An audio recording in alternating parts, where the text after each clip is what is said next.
We talk about fear as though it's something we're supposed to overcome, something to conquer, something to heal out of ourselves, something that disappears once we become conscious enough. But I don't think that's how fear works, because not all fear comes from the same place. Sometimes fear is the body doing exactly what it was designed to do. Something feels dangerous, and before you've had time to think, your heart is already beating faster, your muscles tighten, your breathing changes. The body moves first. That's survival. But then there's the fear we learn. The fear that comes from experience. You trusted once and it hurt. You spoke up once and it wasn't safe. You loved someone and they left. So somewhere inside you a connection was made. This feels like that. And suddenly the past is standing in the present, telling you what is about to happen. Then there are the fears we inherit without even realizing. The things we learned from our families. What love looks like. What relationships look like. What success means. What failure means. What we're allowed to want. Who we're supposed to be. Some fears have been living inside us for so long, we don't even recognize them as fear anymore. We call them personality. We say, that's just who I am. But sometimes it's simply who we learn to become in order to feel safe. And this is where awareness changes things, not by removing the fear, by creating space around it. Because there is a huge difference between feeling something and becoming it. I can feel afraid without allowing fear to decide what happens next. I can notice my body reacting without immediately reacting with it. I can become curious. What just happened? What am I actually afraid of? Is something unsafe right now? Or has something in the present touched something from the past? Is this intuition? Is this conditioning?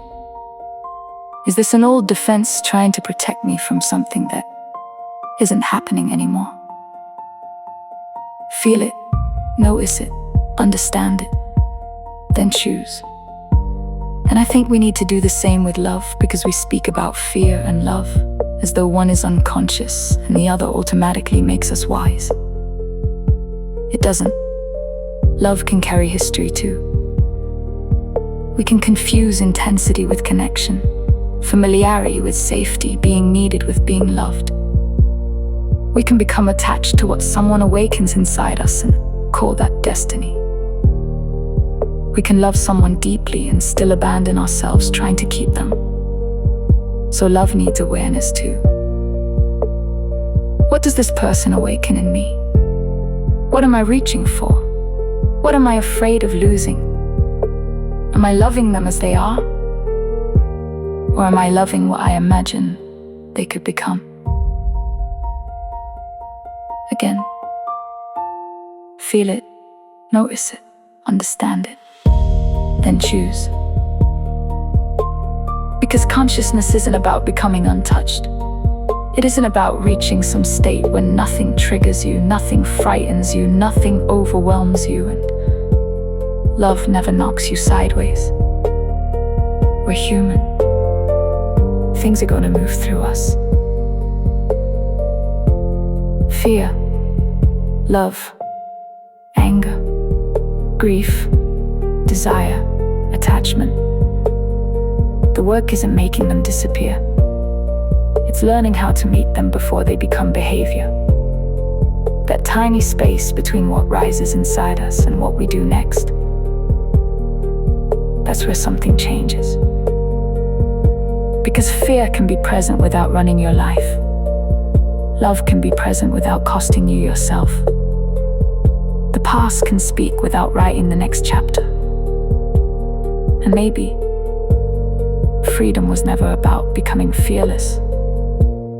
Maybe it's being able to look fear in the face and listen to what it has to say,